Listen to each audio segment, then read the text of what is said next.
베드로전서 2장 11절부터 17절까지 함께 읽겠습니다. 사랑하는 자들아, 거류민과 나그네 같은 너희를 권하노니 영혼을 거슬러 싸우는 육체의 정욕을 제어하라. 너희가 이방인 중에서 행실을 선하게 가져 너희를 악행한다고 비방하는 자들로 하여금 너희 선한 일을 보고 오시는 날에 하나님께 영광을 돌리게 하려 함이라. 인간의 모든 제도를 주를 위하여 순종하되 혹은 위에 있는 왕이나 혹은 그가 악행하는 자를 징벌하고 선행하는 자를 보상하기 위하여 보낸 총독에게 하라. 그 선행으로 어리석은 사람들의 무식한 말을 막으시는 것이라. 너희는 자유가 있으나 그 자유로 악을 가리는 데 쓰지 말고 오직 하나님의 종과 같이 하라. 무사람을 공경하며 형제를 사랑하며 하나님을 두려워하며 왕을 존대하라. 아멘.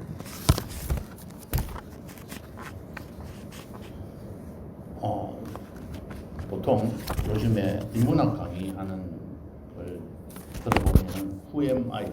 나는 누구인가? 나의 정체성을 확립을 하는 것들을 강의를 할 때가 참 많습니다. 나 자신이 어떤 사람인가, 어떤 상황에서 처해서 살아가는 것인가를 생각하고 거기에 맞는 삶을 어떻게 살아가야 하는 것인가를 이렇게 확실하게 이제 정립을 하는 사람들은 뭔가 세상 사람들 보기에도 더 아름다운 삶을 살아갈 수 있고 또 그들에게 본이 되는 삶을 살아갈 수가 있습니다. 하나님을 믿는 성도들, 하나님의 백성들도 마찬가지로 내가 어떤 사람인가, 나는 지금 어떤 사람인가를 정확하게 알고 바르게 알고 깨닫고 거기에 맞는 삶을 살아갈 때 하나님께서 약속하신 복들을 받아 누리게 되는 것이죠. 오늘 이 본문 말씀에 여러 가지 베드로 전서에 나와 있는 말씀들을 쭉 내용들을 보면은 여러분들은 하나님께서 이 땅에서 살아가고 있는 나그네와 같은 사람들이다. 거류민이다. 이렇게 베드로 사도는 말씀을 하고 있습니다. 2장 9절에서 보면은 베드로 사도는 이렇게 말했습니다. 너희는 택하신 족속이요 왕같은 제사장들이요 거룩한 나라요 그의 소유가 된 백성이다고 말씀을 하고 있습니다. 이렇게 말씀을 하셨던 이 베드로 사도는 11절에 와서 너희들이 이 땅에서 살아가는 날 동안에는 거류민과 나그네와 같이 살아간다라고 이야기를 하고 있는 겁니다. 우리들은 거류민과 나그네와 같은 삶입니다. 사도 베드로는 거류민, 나그네 이렇게 말씀을 하고 있는데 거류민이라는 것은 바로 집을 떠나 있는 사람, 자기 집에 살고 있는 것이 아니고 집을 떠나 있는 사람. 지금 우리가 말하면은 주말 부부가 되어서 직장 따라서 다른 곳에 가서 살고 있는 사람. 그러면 주말이 되면 다시 집으로 돌아오는 사람. 그러니까 어떤 목적을 두고 밖에 나가서 다른 곳에 거주하고 있는 사람. 그러나 그 거주하고 있는 그 사람은 항상 자기 집으로, 내 집으로 돌아올 것을 항상 생각하고 살아가는 사람들입니다. 그곳에 정착하지 않고 다시 내 집으로 돌아갈 것이라고 생각하는 사람들입니다. 나그네는 어떤 곳에 정착해서 사는 것이 아니고 그곳에 또 오래 머물고 있는 것도 아니고 여러 곳을 옮겨 다니면서 사는 사람들을 나그네라고 합니다. 오히려 거류민보다도 나그네는 더 자주 움직이면서 돌아다니는 사람이라고 볼 수 있는 겁니다. 그러니까 최후의 목적지가 아닌 어떤 장소에 정착해서 살아가는 것이죠. 그곳에서 오랫동안 머문 곳이 아니고 결국은 최종적으로 가야 할 그 목적지를 향해서 계속 옮겨 다니는 사람들을 나그네라고 이야기를 합니다. 우리 성도들은 하늘에 있는 본향의 소망을 두고 이 땅에서 본향을 향해서 나아가는 성도들입니다. 이 땅에서 살아가는 우리의 삶이 항상 이 나그네와 같은 사람입니다. 그래서 나그네는 지금 현재 이곳이 내가 목적지가 아니고 항상 내가 가야 할 그 목적지는 따로 있는 것입니다. 그래서 지금 살고 있는 세상 일에 집착하지 않는 자들이 바로 나그네입니다. 민수기 33장을 우리가 쭉 지금까지 민수기를 공부하면서 민수기 33장을 살폈습니다. 한번 찾아서 보시죠. 시간도 좀 있으니까. 민수기 33장 1절을 한번 읽어보시겠습니다.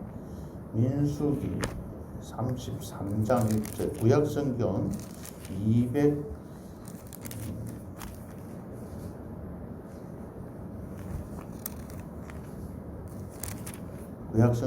253장 3쪽입니다. 253쪽 민수기 33장 1절 함께 읽겠습니다.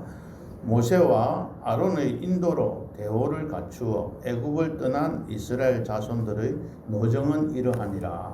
그래서 2절부터 쭉 마지막까지 49절까지 쭉 보면 이 모압 평지에까지 와 있는데 이 모압 평지에 올 때까지에 자기들이 진을 쳤던 곳, 천막 텐트를 쳤던 그곳을 머물렀던 곳을 쭉 이야기를 하고 있는데 총 40군데 40군데를 여기 정해놓고 있습니다. 40년을 살았다고 해서 그래서 그런지 모르지만 일단 그 40개의 노정을 쭉 적어놓고 있습니다. 여기에서 노정이라는 이 말씀은 이 원어의 성경 뜻을 따져보면 말뚝을 뽑다라는 말입니다. 그러니까 이곳에서 텐트를 치고 살다가 옮겨가기 위해서 말뚝을 뽑는 거예요. 자기가 그곳에 있는 곳이 정착지가 아니고 그곳을 떠나가기 위해서 장막의 말뚝을 뽑는다는 의미입니다. 이는 정착을 위해서 말뚝을 그곳에 박는 것이 아니고 말뚝을 뽑는 거예요. 새로운 삶의 터전을 향해서 나아가기 위해서 지금 살고 있는 이 장막의 말뚝을 뽑아서 옮겨가는 것을 노정이라고 합니다. 그런데 우리 성도들은 말뚝을 자꾸 박으려고 합니다. 이곳에서 말뚝을 박고 이곳에서 편안하게 사는 것을 목적을 두고 살아가는 경우가 참 많습니다. 내가 열심히 일을 해서 이곳에서 많은 좀 부를 축적하고 또 남들보다도 좀 더 편안한 삶을 살아가는 길, 그것을 목적을 두고 이 땅에서 편안하게 살기를 원합니다. 좀 더 나아가기를 다른 곳으로 더 가까이, 더 본향을 우리가 가야 할 곳을 찾아감에도 불구하고 사람들은 그곳에 말뚝을 박아가서 그곳에서 정착하면서 살아가려고 합니다. 그런데 우리는 말뚝을 뽑아야 합니다. 왜냐하면 지금 내가 살고 있는 이곳이 종착지가 아니고 경유지이기 때문입니다. 내가 거쳐가는 곳입니다. 내가 가야 할 곳이 있기 때문입니다.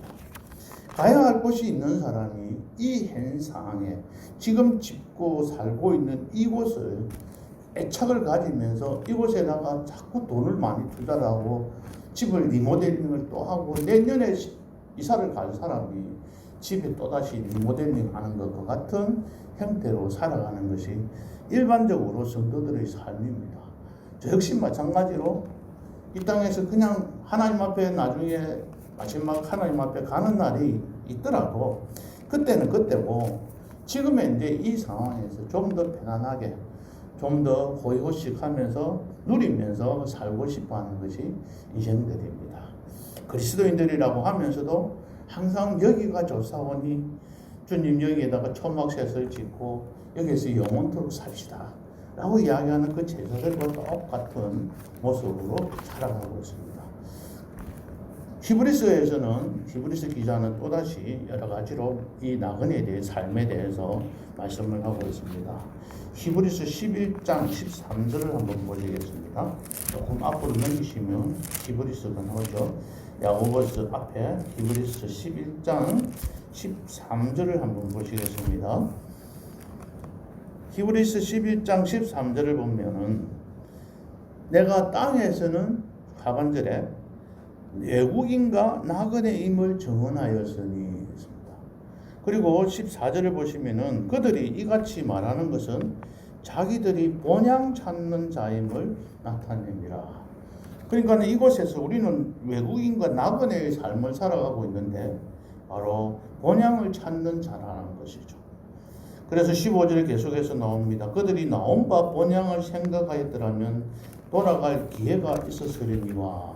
여기서 나온 바 본향이라는 것은 아브라함의 나온 본향, 갈대아 우르 하란 땅을 말합니다. 그곳에 돌아가려고 생각했더라면 얼마든지 돌아갈 기회가 있었다. 그런데 안 간 이유가 뭐냐 하면은 더 나은 본향이 있었기 때문에 그 더 나은 본향을 가기 위해서 지금 자기들이 나왔던 옛날에 살았던 그곳을 돌아가지를 않았다는 것입니다. 더 나은 본향은 어디에 있습니까? 하늘에 있는 것이다. 그러므로 계속해서 하나님이 그들의 하나님이라 일컬음 받으심을 부끄러워하지 아니하시고 그들을 위하여 한성을 예비하셨다고 말씀을 하셨습니다. 한성을 예비하셨다는 것은 예수님께서 돌아가시기 전에 요한복음 14장 2절에서 이런 말씀을 하고 있습니다. 내가 너희를 위하여 거처를 예비하러 가노니 가서 너희를 위하여 거처를 예비하면 내가 다시 와서 너희를 내게로 영접하여 나 있는 곳에 너희도 있게 하리라. 예수님께서 십자가에서 못 박혀서 돌아가시기 전에 제자들을 불러놓고 제자들에게 내가 이제 십자가에서 돌아가서 죽고 사흘 만에 다시 부활할 것이다 이렇게 이야기했을 때 이 제자들이 굉장히 슬픔에 빠져 있었습니다. 그래서 그때 이들을 위로하면서 예수님께서 하신 말씀입니다. 내가 처소를 예비하러 간다. 내가 죽지 않으면 처소를 예비할 수가 없다. 그래서 내가 죽어서 하나님 앞에 가서 하나님 아버지 앞에서 새로운 처소를 마련하고 그것이 준비가 되지면 내가 그때 너희들 데리고 너희들한테 와서 다시 너희들한테 와가지고 너희들을 내게로 영접하여 나 있는 곳에 예수님이 계시는 그곳에 우리들이 영원토록 있게 하시겠다 하는 말씀을 가지고 그들을 위로하셨습니다. 이처럼 우리들은 지금도 거처를 예비하고 계시는 그 주님 그곳에 우리들은 영원토록서 하나님과 함께 영원토록 복된 삶을 살아갈 것이기 때문에 더 나은 본향을 사모하는 사람들이기 때문에 우리들은 이 땅에서 살아가고 이 땅에서 백독을 받고 여기에 정착하면서 오랫동안 살아갈 거라고 생각하지 말아야 된다는 거예요. 그런 마음의 자세. 나는 나그네다. 나는 지금 현재 살고 이곳에서 내 집에서 편안하게 행복하게 가족들과 함께 살아가고 있지만 이곳에 모든 것 집착하고 살아가는 것이 아니라 내가 나아가야 될 그곳이 있음을 사모하면서 그곳에 소망을 두고 살아가는 백성들이라는 것이죠.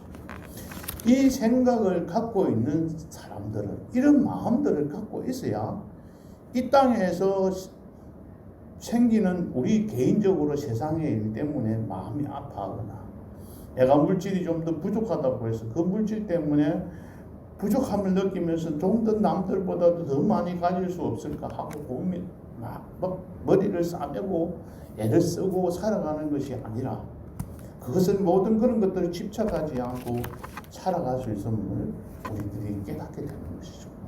그래서 그렇게 살아가는 너희들이 지금 고난을 당하고 있지만 지금 베드로 사도가 편지를 보내고 있는 이 편지를 받아야 않는 이 수신자들은 다 지금 뿔뿔이 흩어져 있습니다. 핍박을 받고 박해를 받고 다 흩어져 있지만 이들에게 베드로 사도는 너희들이 지금 현재 나그네로 살아가고 있지만 나중에 마지막 너희들이 하나님 앞에 가는 날 그곳에서 하나님과 함께 더 나은 곳에서 행복하게 영원토록 살 것을 소망하게 하였고 그렇게 살아가는 그런 마음들을 갖고 있는 사람들은 이렇게 살아가야 된다고 말씀을 하고 또 위로를 하고 있습니다.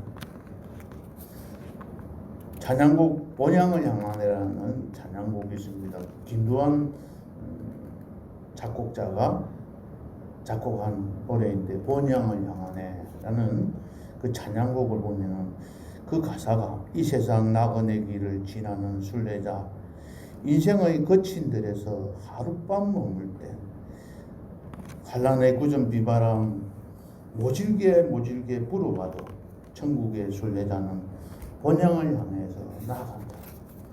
이 세상 지나는 동안에 괴로움이 심하나 그 괴로움 인하여 천국이 보이고, 이 세상에서 사는 날 동안 괴로움이 심하지만 기쁜 찬송, 주님의 은혜로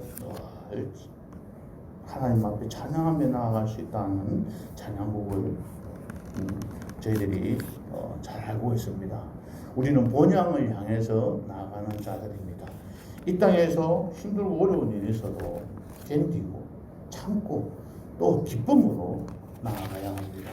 그곳에 소망을 두고 살아가는 우리 성도들이 어떻게 살아가야 할 것인지 오늘 이 본문에서 말씀을 하고 있습니다. 11절을 함께 읽어보시겠습니다. 사랑하는 자들아, 거루민과 나그네 같은 너희를 권하노니 영혼을 거슬러 싸우는 육체의 정욕을 제어하라. 나그네인 성도들은 육체의 정욕을 제어해야 합니다.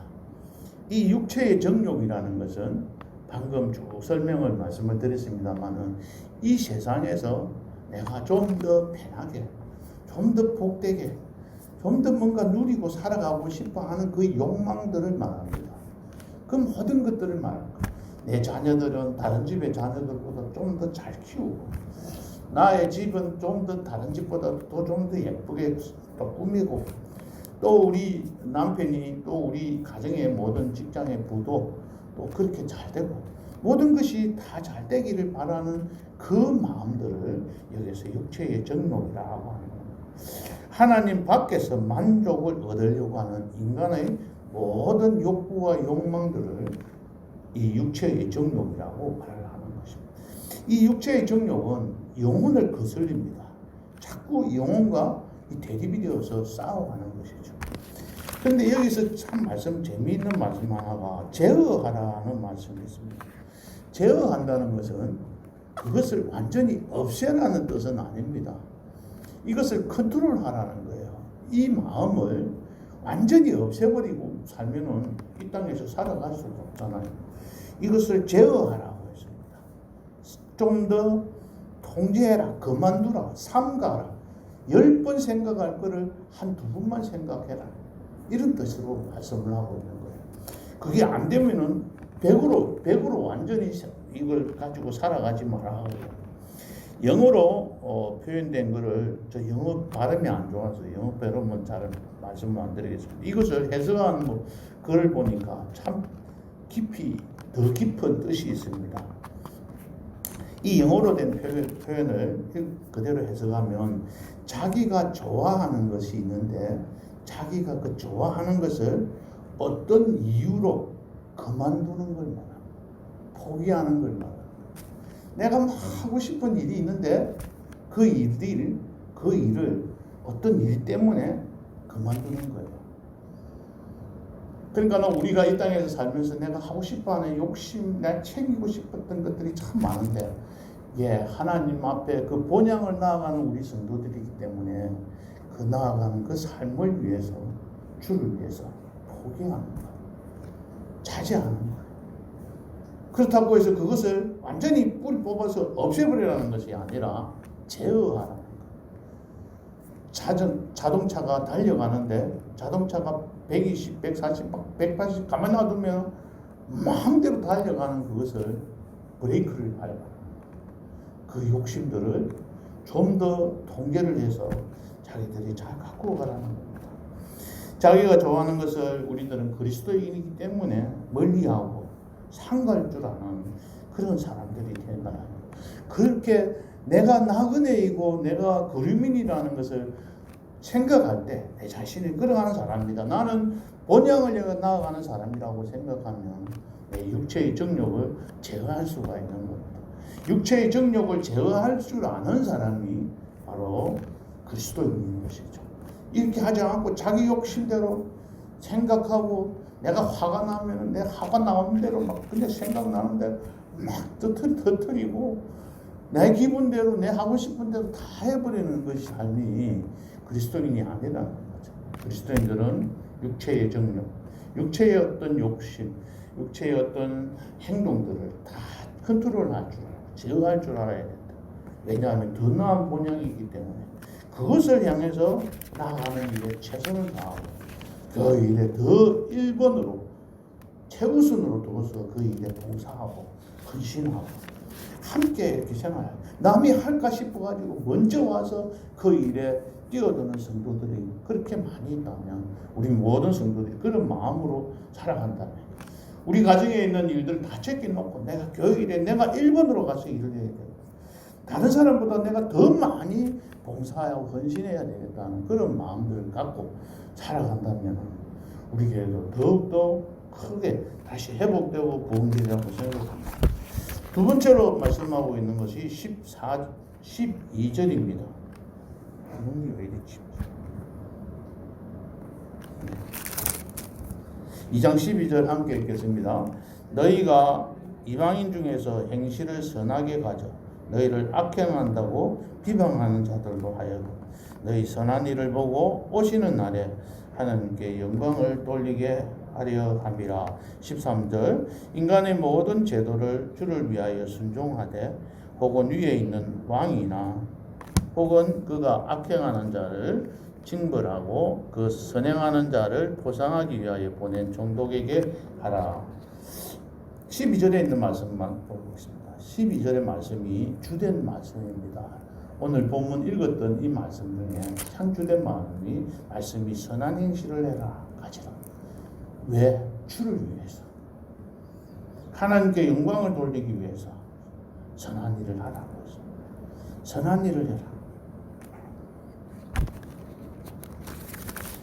육체의 정욕을 제어하는 것은 내면적인 일입니다.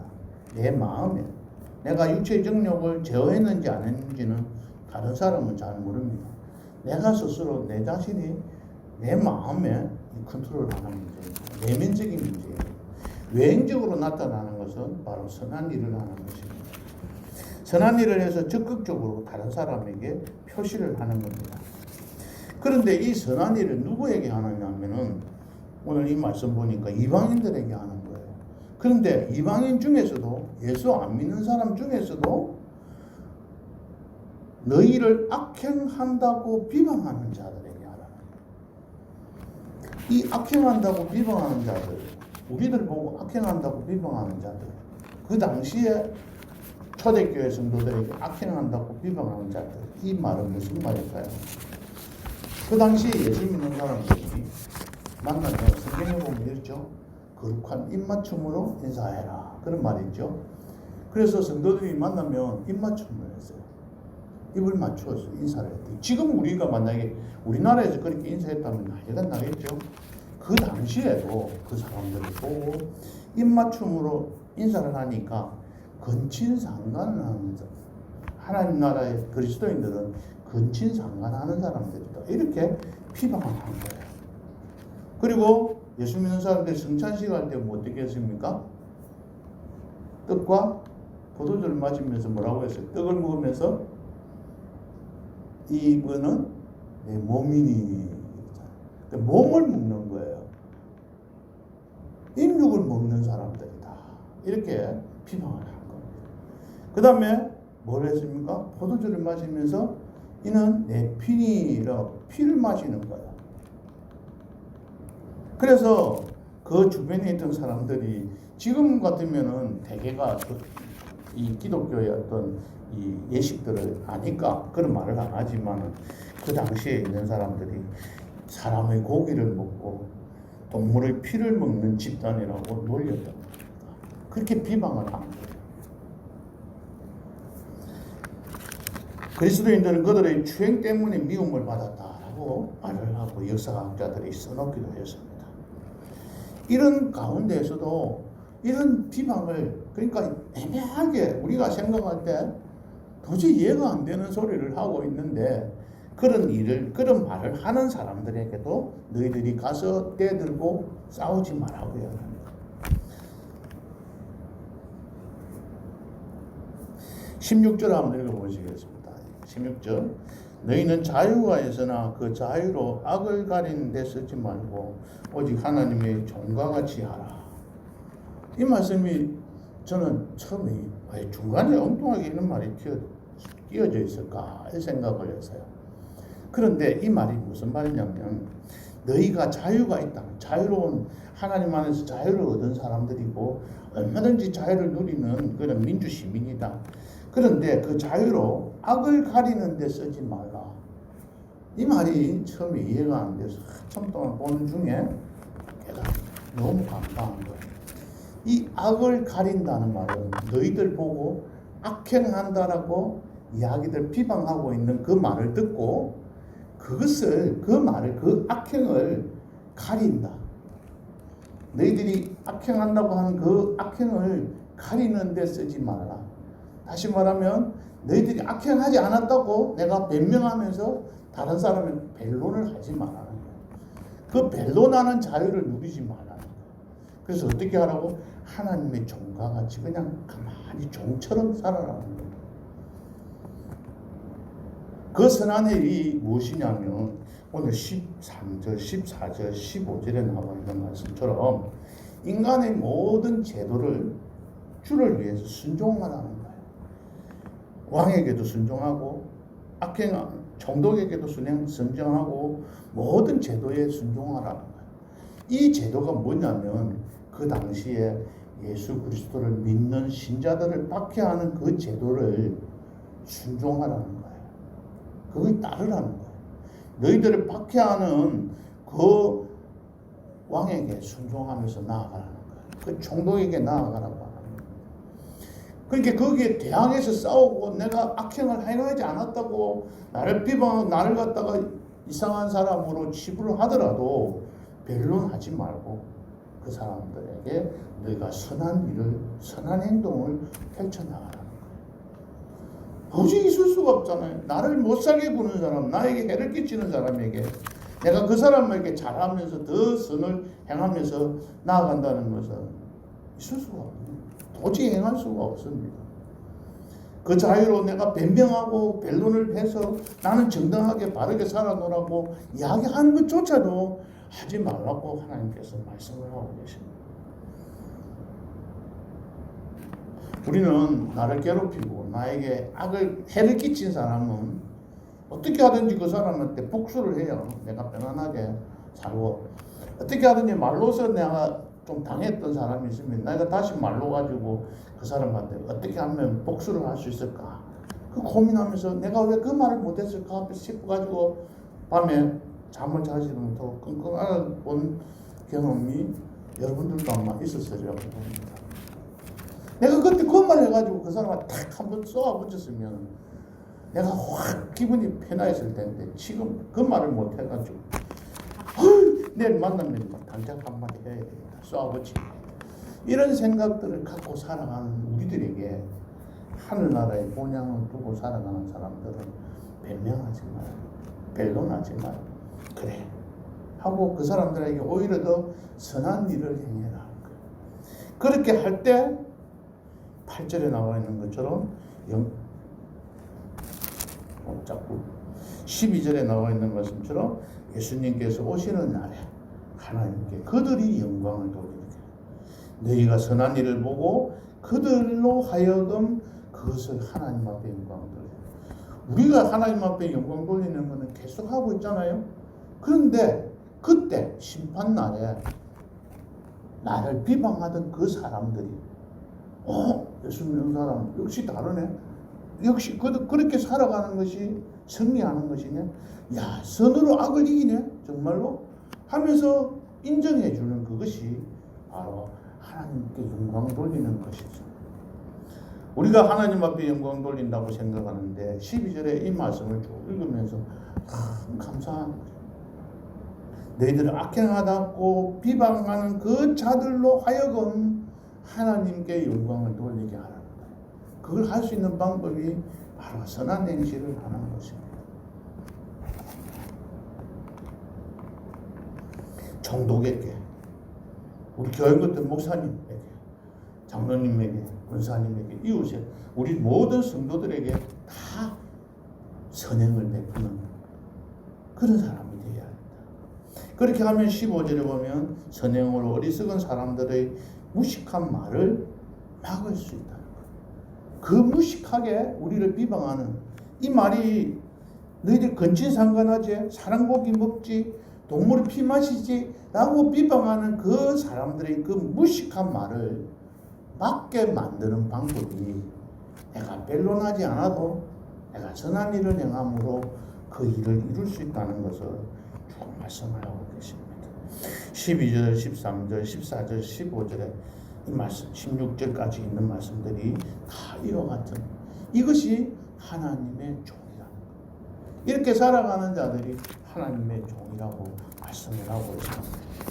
우리 이렇게 살아갈 수 있을까요? 죽을 때 나는 못하겠어요. 그러면 우리는 본향으로, 더 나은 본향으로 나아갈 수가 없는데요. 더 나은 본향을 사모하고 살아가는 사람들, 더 큰 뜻을 품고 살아가는 사람들은 지금 현재 조금만 힘들고 어려운 일을 당해도, 조금 마음에 괴로운 일을 당해도 그것을 참고 견디면서 살아갈 수가 있는 거죠. 학생들이 더 나은 삶을 생각하기에 지금 현재 밤잠 안 자고 공부할 수 있는 거다. 그런데 요즘에는 애들이 그렇게 공부를 안 해요. 왜냐하면 더 나은 게 별로 없으니까. 지금 현재 누리고 있는 걸 너무 잘 누리고 있으니까 애들이 더 이상 공부할 생각들, 자기가 더 노력해서 더 신분 상승이 되겠다 할 생각을 잘 안 하는 거예요. 더 나은 본향은, 더 나은 것을 생각하는 사람들은 지금 현재 힘들고 어려워도 참고 견디면서 살아갈 수가 있는 거죠. 그렇게 살아가는 사람이 나중에 기쁨하며 즐거워할 수 있는 거죠. 인생의 삶도 그러한데 우리가 하나님을 믿는 그리스도인들은 더더욱 지금 현재 이 삶에 좀 더 잘 먹고 잘 사는 일에 집착하지 말고 하나님 그 나라, 그 본향, 하늘나라에 주님과 함께 영원토록 살아갈 수 있는 그 날을 생각하면서 교회 안에서 성도들 간에 좀 힘들고 어려워도 참고 내가 좀 손해 좀 보고 살아가는 그런 삶을 살아가요. 제가 자주 써먹는 말이 나도 잘 안 되지만 당신 멋져라는 말을 생각할 때가 참 많습니다. 당당하고 신나고 멋지게 져주자. 져줄 수 있는 그런 마음들을 갖고 있는, 여유를 가지고 있는 사람들이 바로 본향을 향해서 그 본향에 갈 것을 소망을 두고 살아가는 사람들의 삶입니다.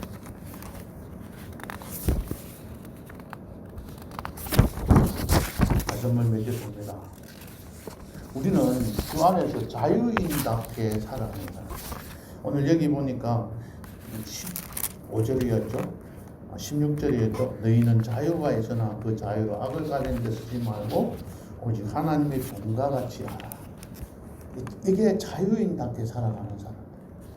자유를 가지고 있다고 해서 내가 하고 싶은 대로, 내 기분대로, 내가 생각할 때 이게 정확하고 이게 바른 길이야 생각하면 그대로 실천하기 위해서 최선을 다해서 노력하고 그렇게 살아가는 것이 아니라 자유인답게 살아가는 것은, 그리스도인답게 살아가는 것은 오늘 이 말씀처럼 어떤 상황이 우리 앞에 닥친다 할지라도 선한 일을 행할 수 있는, 선행을 베풀 수 있는 그런 사람.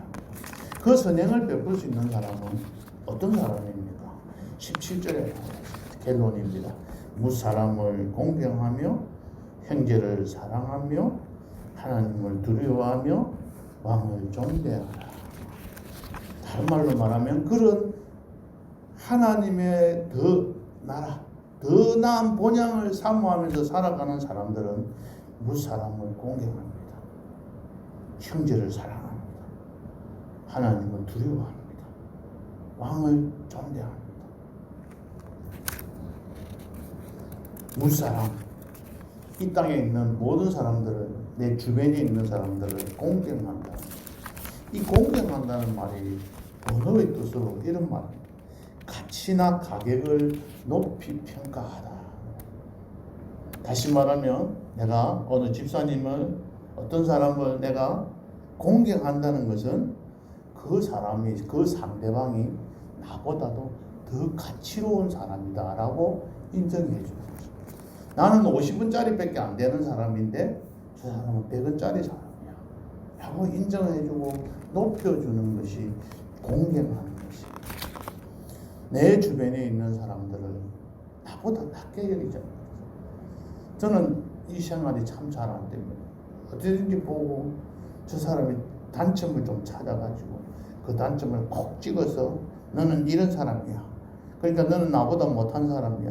하고 지적해주고 그러므로 내가 좀 더 우쭐해지는 그런 마음들이 내 마음속에 참 가득해 있어요. 그러니까 학생들한테 가르치면서 너는 이걸 잘못했어. 넌 이것 때문에 문제야. 이렇게 하면은 애들이 기가 죽잖아요. 기를 팍 죽이 났고 나는 선생님으로서 훌륭한 선생님이라는 자신을 드러내는 그런 생활 습관들이 참 저의 몸에 많이 배어져 있습니다. 우리들의 삶은 좀 어떨까요? 내 주변에 있는 만나는 사람들, 우리 교인들끼리 말고 다른 만나는 믿지 않는 이방인들, 특히 나를 악행한다고 비방하는 사람을 만나면 너는 몇 뺄 거 있어? 하고 이야기하는 그 마음들을 없애고 그 사람들도 나보다 더 나은 가치로운 사람이야 하고 인정해주는 사람이 그 사람을 공경하는 사람이에요. 두 번째는 형제를 사랑하라고 했는데 이 형제는 우리 성도들끼리 말합니다. 우리 교인들끼리 서로 합해서 교인들을 잘 감당해라. 아름다운 전통이 있는 교회들 보면은 초상을 당하면은 그 초상집에는 새로운 상가, 뭐 손님, 그 일할 사람들을 안 떼도 돼요. 돈 주고 그 사람들 고용하지 않아도 모든 성도들이 가서 그 집에 가서 조상한테 가서 장례식을 다 도와줘요. 그 사람이 그 성도가 가난하든지 부자든지 뭐 교회 안에서 지위가 어떤 지위가 있든지 없든지 그게 상관하지 않고 모든 교인들이 가서 도와주고 있는 그 모습을 바라볼 때 그게 바로 전도고 그 모습을 바라보고 많은 사람들이 교회 앞에 교회로 나오는 그런 상황을 저도 많이 경험을 했습니다. 형제를 사랑해야 합니다. 예수님께서는 이런 말씀을 하셨잖아요. 새 계명을 주노니 서로 사랑하라. 내가 너희를 사랑한 것 같이 너희도 서로 사랑하라. 그 다음에 말이 참 너희가 서로 사랑하면 이로써 모든 사람이 너희가 내 제자인 줄 알리라. 이렇게 말씀하셨어요. 예수님께서 우리들에게 새 계명을 주신다고 하면서 서로 사랑하라고 하셨어요. 너희들끼리 서로 사랑하는 모습을 이방인들이 바라보면은 이방인들이 너희들을 볼 때 너는 정말 예수 믿는 사람이구나. 너희들을 보고 너희들 교인들끼리 그렇게 사랑하고 지내는 그 모습을 보니까 예수 믿는 사람 맞네. 이런 평가를 얻게 된다는 겁니다. 모든 사람이 너희가 내 제자인 줄 알리라. 형제들끼리 서로 사랑하고 서로를 위해서 기도해주고 서로를 아껴주고 뒷담화하지 말고 누가 뭐 어떻게 하더라도 저도 많이 합니다. 하지 말고 10번 했으면 지금까지 그래도 오늘부터는 9번만 내일은 딱 8번만 이렇게 제어해 나가는 그런 삶을 자꾸 살아가는 그런 성도의 모습을 살아가는 것이 바로 나그네로 살아가는 사람. 세 번째로 하나님을 두려워 안 하는 사람이 어디 있습니까? 그런데 이 하나님을 두려워하라는 말은 바로 두려워할 자를 두려워하고 두려워하지 말아야 될 자를 두려워하지 말라는 겁니다. 하나님만 두려워해야 될 텐데 세상의 어떤 권세 잡은 자들을 두려워하면서 그들이 나에게 어떻게 할까 싶어서 자꾸 그쪽을 쫓아가. 그 사람들이 또 내가 예수 믿는 것 이거 외에 잘못하면 이 일을 못해가지고 내가 어떻게 되는 거 아닌가 싶어서 두려워 떨고 그렇게 하지 말고 하나님만 믿고 하나님만 두려워하고 하나님만 경외하고 살아가라 그 말씀이에요. 네 번째는 왕을 존대하라. 왕, 세상의 모든 제왕과 군주, 세상의 모든 직장에서 상사들, 우리를 고용하고 있는 모든 사람들이면 그 사람들을 존대하라는 겁니다. 근데 사람들 보면 존대를 잘 안 하는 것 같아요. 내가 이 직장 언제든 그만두겠는데 이런 생각하고 살아가는 사람이면 그건 그리스도인들의 삶이 좀 더 무조가 있는 거예요. 다 자존심이고 다 얼마든지 남들보다 뛰어나다고 생각하지만 직장의 상사들을 더 존중하고 살아가야 하는 겁니다. 18절에 그 속에서 이 말씀들이 나오고 있습니다. 사원들아 범사에 두려워함으로 주인들에게 순종하되 선하고 간용하는 자들에게만 아니라 또한 까다로운 자들에게도 그리하라. 그런 존대함, 그 마음들, 그런 삶을 살아가는 사람들을 바라보고 예수 안 믿는 이방인들이 역시 다르네 하면서 하나님께 영광을 돌리게 됩니다. 우리는 나그네입니다. 우리는 이 땅에서 거류민과 나그네로 살아가는 자들입니다. 우리의 시민권은 이 땅에 있는 것이 아니라 하늘에 있습니다. 하늘의 시민권을 가지고 있는 사람들입니다. 그러므로 우리들은 세상 사람들과는 다르게 살아가야 합니다. 그 다르게 살아가는 사람이 바로 베드로전서에서 말씀을 하고 있는, 계속해서 말씀하고 있는 거룩한 삶입니다. 세상 사람들과는 차별된 삶이라는 거죠. 서울대학이 동쪽으로 가면 성동, 성균관대학은 동쪽으로 간다는 거예요. 서울대학이 서쪽으로 간다고 성균관대학도 또 쫓아서 따라가면 성균관대학은 서울대학을 앞설 수가 없습니다. 예수 믿는 사람이 예수 믿지 않는 사람들과는 다르게 살아가야지, 예수 믿는 사람이나 예수 안 믿는 사람이 똑같이 예수를 안 믿는 사람처럼 살아가면 예수 믿음으로 해서 얻을 수 있는 것들을 얻지 못하기 때문에 오히려 더 손해를 뒷걸음질 치고 나갈 수밖에 없는 것입니다. 우리 예수 믿는 사람들은 세상 것을 쫓아가는 것이 아니라 더 나은 본향을 향해서 나아가는 사람들입니다. 그래서 이 땅에 있는 내가 더 많이 갖고 싶어하고 이 땅의 것을 더 누리고 싶어하는 그 육체의 정욕을 제거할 줄 알아요. 그래서 많은 사람들에게 선행을 베풀어 줄 줄 알아요. 그러므로 인해서 우리를 비방하고 우리를 욕하는 사람들이 우리를 바라보고 저렇게 예수 믿어야 돼 하면서 하나님을 높이고 하나님께 영광을 돌리는 그런 삶이, 그런 상황들이, 그런 모습들이 우리 주변에서 많이 일어날 수 있도록 저와 여러분들 함께 기도하면서 나가야 합니다. 이 말씀을 전한 저도 여기에서 해방될 수 있는 상황은 아닙니다. 저도 똑같습니다. 어떤 사람이 똑같은 상황인데 우리가 이 말씀을 잘 기억하면서 내가 가진 자유가 있다고 나 막 변명하고 배론하고 막 나 자신을 나타내려고 막 남들 앞에 드러내지 말고 그 선행으로서 드러남으로 인해 가지고 많은 사람들이 존중하는 것. 오늘 요한복음 13장 35절에 있는 말씀처럼 모든 사람이 너희가 내 제자인 줄 알리라 하는 그러한 인정받는 성도들 되시기를 예수님의 이름으로 축복합니다. 함께 말씀 생각하면서 잠시 기도하시겠습니다.